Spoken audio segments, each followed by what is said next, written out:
అంటే కొంతమంది మహామహనీయులు ప్రకాష్ గారు, ఇప్పుడు ఇందాక మనం మాట్లాడుకున్నప్పుడు మనకి ఉత్తరాంధ్ర అనుకోండి, గొర్రె శ్రీరాములు నాయుడు గారు తీసుకున్న నిర్ణయం, అక్కడ ఉన్న కాపులు వెనుకబడిన తరగతుల్లో చేరిస్తే గానీ వీళ్ళు సామాజికంగా, ఆర్థికంగా, విద్యా, ఉద్యోగ, ఉపాధి కల్పన రంగాల ముందుకు వెళ్ళలేరని దూరదృష్టితో ఆలోచించి ఆయన కాపు సామాజిక వర్గం నుంచి, అట్లాగే కాళింగ సామాజిక వర్గం నుంచి బొడ్డేపల్లి రాజగోపాల్ రావు గారిని కలుపుకొని వాళ్ళు ఆ రోజు వెనుకబడిన తరగతుల్లో ఆ సామాజిక వర్గాలని అక్కడ చేర్చడం వల్ల ఈవేళ విద్యా, ఉద్యోగ, ఉపాధి కల్పన రంగాల్లో ఆ సామాజిక వర్గాలు అక్కడ చాలా ఉన్నతమైనటువంటి స్థానానికి ఎదిగాయి.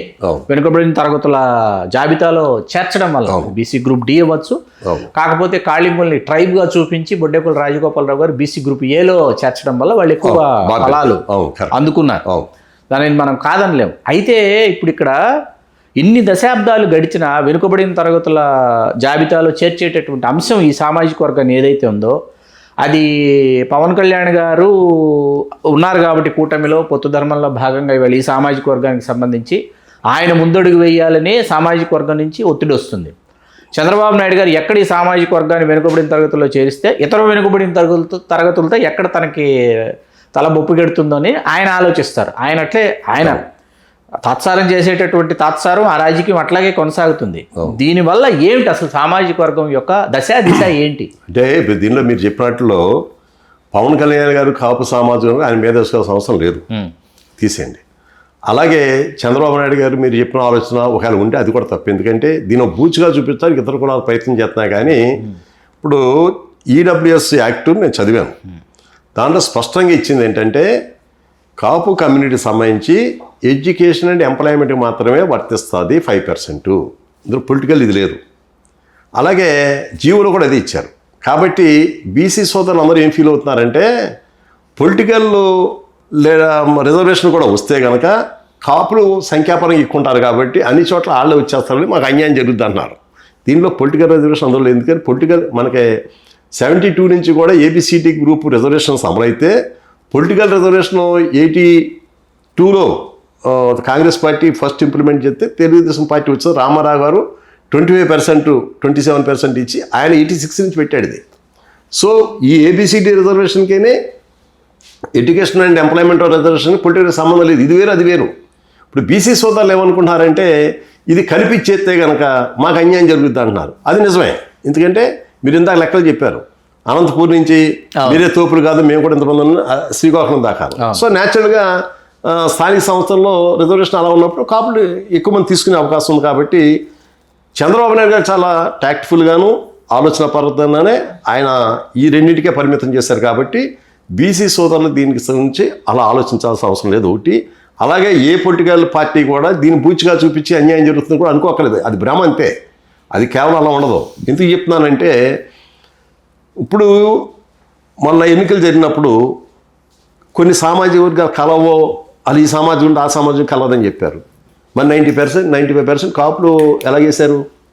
కాపులు వేసిన పార్టీకి ఇతర కులాలు ఎందుకు వేశారు? అలా అది ఉండదు. అది కేవలం మనం అనుకుంటున్నాం అంతే. అందుకని చెప్పేసి దాని గురించి అసలు ఆలోచించాలని పని లేదు. అలాగే ఇతర కులాలకు సంబంధించిన అసలు భయపడాల్సిన అవసరం ఎందుకు భయపడక్కర్లేదంటే కాపులకు ఇచ్చే రిజర్వేషన్లో రెగ్యులర్గా ఉన్న రిజర్వేషన్ కాకుండా వేరుగా వచ్చి ఈడబ్ల్యూఎస్ ఇస్తున్నారు కాబట్టి దాంట్లో వాళ్ళు ఎవరు భయపడాల్సిన అవసరం లేదు.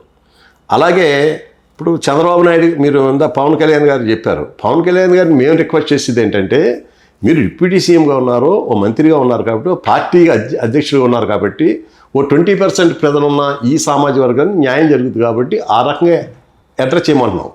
చంద్రబాబు నాయుడు గారిని మేము కోరేది ఏంటంటే మీరు ఏదైతే ఇచ్చారో ఇప్పుడు మా పోరాటం బట్టి ఇవ్వలేకపోని మీరు సాధారణంగా ఆలోచించి కాపులకు నిజంగా అన్యాయం జరుగుతుంది, కాపులు ఈ రకంగా ఉన్నారు వాళ్ళకి ఏదో చేస్తే బాగుంటుంది అన్నారు కాబట్టి అది మీరు అమలు చేయాల్సిన బాధ్యత కూడా మీ మీద ఉందని నేను గుర్తు చేస్తున్నాను. మీరు చేస్తే అలాగే పోనీ నేను అడిగిన 10,000 కోట్లు కాకపోతే మీరన్న 5 ఏళ్ళకి 15,000 కోట్లు కాకుండా కనీసం సంవత్సరానికి 5,000 కోట్లు ఇవాళ ఈ బడ్జెట్లో అది పెద్ద అమౌంట్ కాదు. ఇప్పుడు విషయం ఏంటంటే దీన్ని గందరగోళం చేస్తున్నారు. ఇప్పుడు ఇంత బడ్జెట్లో ఒక ఆంధ్రప్రదేశ్ రాష్ట్రానికి సంబంధించి ఉన్న బడ్జెట్ కన్నా కూడా మనం విడిపోయిన తర్వాత అంతంత బడ్జెట్ మనకు వచ్చేసింది. ఈ బడ్జెట్లో 5,000 కోట్లు సంవత్సరానికి పెద్ద ఇష్యూ కాదు, ఒక పెద్ద కమ్యూనిటీని అడ్రస్ చేయడానికి. అందుకే ఆ మాదిరి ఆలోచన చేయమని చెప్తున్నాం. అలాగే నేను జన సైనికులు కానీ లేకపోతే కార్యకర్తలు కానీ లేకపోతే తెలుగుదేశం పార్టీలో కాపులు కూడా మనవి చేసేది ఏంటంటే తెలుగుదేశం పార్టీలో కాపులు చాలా అసంతృప్తితో ఉన్నారు. ఎందుకంటే కొన్ని పేర్లు కూడా అనుకున్నాం మనం. వీళ్ళందరూ నిజంగానే చాలా ఆనెస్ట్గా పనిచేశారు. వాళ్ళందరికీ న్యాయం చేయడానికంటే ఇన్ని పదవులు ఉండవు కాబట్టి ఈ పంచుకోవడంలో అన్యాయం జరుగుతుంది. కానీ అయినప్పుడు కూడా చంద్రబాబు నాయుడు గారు తప్పనిసరిగా తెలుగుదేశం పార్టీ ఉన్న కాపులకు సంబంధించి కూడా ఆలోచన చేయాల్సిన అవసరం ఉంది. ఒక చంద్రబాబు నాయుడు గారు కాకపోతే అందరూ ఏమనుకుంటున్నారంటే ఇప్పుడు ఈ జరుగుతున్న ఎక్కువ అపాయింట్మెంట్లో తెలుగుదేశం పార్టీకి సంబంధించి లోకేష్ గారు యాక్టివ్ రోల్ ప్లే చేస్తారని ఎక్కువ మంది అనుకుంటున్నారు. నాకైతే తెలియదు కానీ ఇవన్నీ కూడా ఎక్కువ లోకేష్ గారే చూస్తున్నారని ఎక్కువ అనుకుంటున్నారు. కాబట్టి లోకేష్ గారు కూడా మనసు పెట్టాల్సిన అవసరం ఉంది. ఎందుకంటే ఇంత పెద్ద కమ్యూనిటీని అట్రాక్ట్ చేసేటప్పుడు తప్పనిసరిగా కొంత ఉదారంగా ఉండాల్సిన అవసరం ఉంది. వాళ్ళకి ఎక్కడ జరిగింది అనేది. ఇంకా గతంలో ఇంకొక మాట చెప్పుకోవాలంటే 2019 జగన్ పార్టీ దగ్గర 36 సీట్లు కాపులకు ఇచ్చారు. 6 ఎంపీ సీట్లు ఇచ్చారు. అదే జగన్మోహన్ రెడ్డి గారు 14 19కి వచ్చేటప్పటికి అది 33కి తగ్గింది. ఎమ్మెల్యేలు ఎంపీలు వచ్చి 3కి తగ్గింది. తర్వాత కొంచెం తగ్గించారు. కానీ ఇప్పుడు కూడా సంఖ్యాపరంగా తెలుగుదేశంతో కంపేర్ చేస్తే చాలా ఎక్కువ ఇచ్చారు. తెలుగుదేశంతో పోలిస్తే చాలా ఎక్కువ ఇచ్చారు. అయినప్పటికి కూడా ఓడించారు. అయినప్పటికి కూడా జరుగుతున్న పరిణామంలో ఓ సోషల్ రెస్పాన్సిబిలిటీగా కాపులందరూ ఏకగ్రీవంగా పవన్ కళ్యాణ్ గారు లీడ్ తీసుకున్న పక్కన కాపులు కూడా ఆలోచించి ఈ కమ్యూనిటీ ఏకమొత్తంగా ఇప్పుడున్న పరిణామంలో చంద్రబాబు నాయుడు గారి నాయకత్వంలో రాష్ట్రం బాగుపడుతుంది, అందరికీ బాగుంటుందని ఉద్దేశంతో చేశారు. కాబట్టి ఆ మాదిరి కూడా మీరు ఆలోచించాల్సిన అవసరం ఉంది. ఇప్పుడు మా మీద సింపతితోడే కాదు, మేము బాధ్యతాయుతంగా వ్యవహారం చేసినప్పుడు మమ్మల్ని కూడా బాధ్యతగా మీరు తీసుకోవాలి కదా అంటున్నాను. తీసుకుని కొంచెం న్యాయం చేయమని కోరుతున్నాను. కాబట్టి ఈ పార్టీ కాపులు ఇందులో పెద్దగా మనం గందరగోళం పడాల్సిన అవసరం ఏం లేదు. మనకున్న అవకాశాలు కొన్ని అవకాశాలు తగ్గుతాయి, పెరుగుతాయి.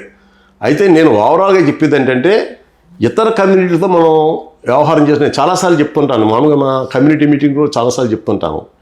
ఇతర కులాలతో మనం వ్యవహరించినప్పుడు కొంచెం తగ్గి మనం వాళ్ళకి అవకాశం సమయం పాటించి ఇస్తే మన నాయకత్వాన్ని మనకిచ్చి గౌరవాన్ని పెంచుతారు. అంటే మనం ఎక్కువగా మింగిల్ అయ్యేది ఎవరితో మింగిల్ అవుతాం?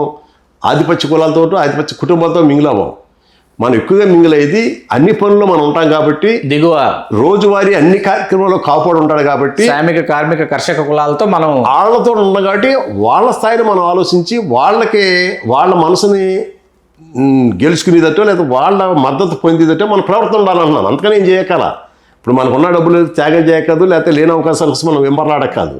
మనకున్న స్థితిలో వాళ్ళతో సోషల్ యాక్టివిటీలో మనం వాళ్ళందరితోటి మింగిల్ అయి ఉంటే కనుక తప్పనిసరిగా ఇతర కులాల కన్నా కాపుల్ని మాత్రం నేను ఘంటాపథంగా చెప్తాను. మన ఆలోచన సార్లు మారితే ఇతర కులాల కన్నా కూడా కాపుల్ని మాత్రమే అన్ని కులాలు కూడా అభిమానించే రోజు వస్తుంది. దానికోసం వెయిట్ చేయండి అంతే తప్ప మా నాయకుడికి ఎలా జరిగింది లేదా మా నాయకుడు ఎలా చేశాడు, మా నాయకుడు ఈ నిర్ణయం తీసుకున్నాడు కాబట్టి మాకు నచ్చడం లేదు లేదా నాకు అన్యాయం జరిగిపోయింది. ఓకే, ఇప్పుడు పవన్ కళ్యాణ్ గారు ఉన్న శక్తులని పెట్టేసి బోడి పదవులు తెస్తే ఎంతమందికి ఇవ్వగలుగుతాడైనా? సో కేవలం ఈ కమ్యూనిటీకి మిగిలిన కమ్యూనిటీలో ఆలోచన ఎలా ఉంది? ఇప్పుడు మనమే అన్ని సామాజిక వర్గాలు కలిస్తేనే కదా అంతే కదా. ఇప్పుడు 20% కాపులు వేస్తే నెగ్గేస్తే ఇప్పుడు పవన్ కళ్యాణ్ గారి దాకా ఎందుకు? అంతకుముందు చాలా ప్రయోగాలు జరిగినాయి కదా, ఎప్పుడు సీఎం అయిపోతారు. అది కాదు. అందుకని మనం ఏంటంటే కొంచెం బ్రాడర్గా ఆలోచించమని కోరుతూ మరి తప్పనిసరిగా భవిష్యత్తు మనకు మంచి భవిష్యత్తు